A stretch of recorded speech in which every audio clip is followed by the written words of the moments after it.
La crise économique dans laquelle nous sommes entrés il y a maintenant plus de 2 ans aura eu un effet d'accélérateur formidable de la politique européenne. Au fond, en 2 ans, on a vécu 10 ans, d'une certaine manière. Elle n'a pas eu son origine en Europe, mais l'Europe a été plus gravement et plus longuement atteinte que le reste du monde parce que l'Europe est entrée affaiblie avec une économie anémiée depuis de longues années dans cette crise mondiale. Mais justement, la gravité de la crise a amené les dirigeants européens à trouver des solutions très novatrices. Je trouve que, une fois de plus, c'est hélas à la faveur d'une crise que l'Union européenne aura trouvé l'occasion d'un redémarrage.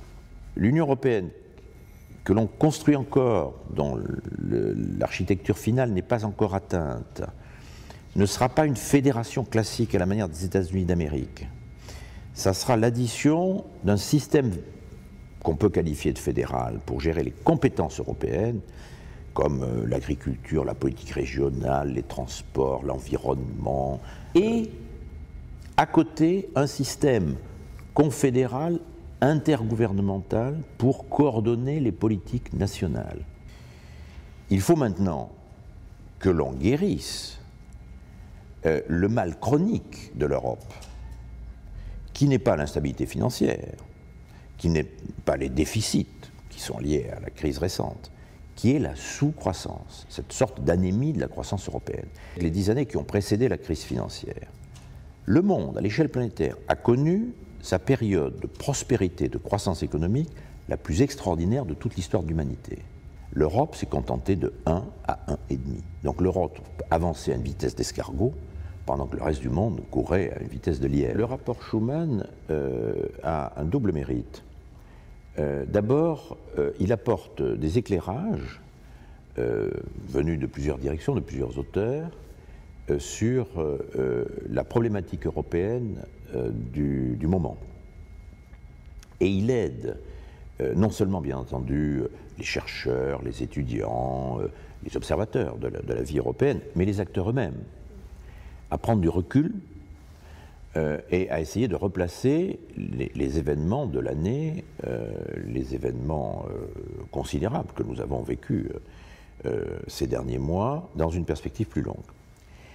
Et puis l'autre avantage, c'est le caractère annuel. La sortie la sortie annuelle du rapport Robert Schuman est devenue un rendez-vous important pour tous ceux qui s'intéressent à l'Europe, notamment en France. Et il est souhaitable que ce caractère se confirme et s'étende à l'ensemble de l'Union européenne, et je dirais dans le monde entier qu'on attend la sortie de ce rapport comme un des temps forts de la réflexion sur la vie de l'Europe. Le thème principal du rapport 2011, du rapport Schuman sur l'Europe, est inévitablement le thème des crises, le thème des crises qui sont aujourd'hui lancées à l'Union européenne, et notamment en matière économique et financière. Ce qu'on s'est efforcé de faire dans ce rapport avec Michel Fouché, c'est de demander à un certain nombre d'experts du monde académique, mais aussi et surtout à des personnalités du monde politique et économique. On peut penser à Jacques Delarosière, Anne-Marie Idrac, Kim Bitterlich, Philippe Camus ou encore Alain Lamassoure, de nous fournir leur analyse personnelle, leur analyse spécifique de ces crises et de ces enjeux, de ces défis qui sont aujourd'hui lancés à l'Union européenne, tout en leur demandant, dans la mesure du possible, d'identifier et de définir un certain nombre de voies d'action possibles pour surmonter de telles crises.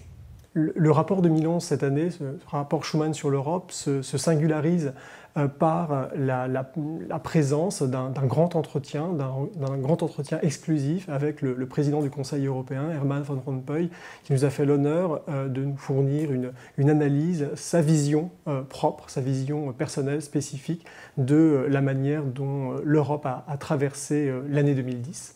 C'est un outil, le rapport Schuman est un outil d'analyse, effectivement, qui peut aider le lecteur à s'orienter dans la matière européenne, et notamment en comprenant un grand nombre de cartes, notamment conçues et réalisées sous la direction de Michel Fouché, qui est géographe, mais aussi comprenant un appareil de données économiques statistiques qui vise à fournir une représentation qui soit la plus lucide et la plus fine possible des enjeux européens actuels.